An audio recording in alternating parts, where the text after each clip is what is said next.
Good morning, people. Good morning. Oh, chicken with kalamungay. See, with cabbage and spinach. Mayroon niyang spinach. Oh, hindi lang makita. Tsaka mayroon akong fried chicken. Niluto ng anak ko.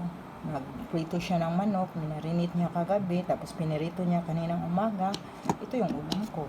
Tapos I have here rice. So, diba? Ang sarap ng buhay. Pag palagi kang busog, huwag kang magpagutom. Kasi ang trabaho, andyan lang yan. Unahin mo ang tiyan mo para walang mangyayari sa'yo.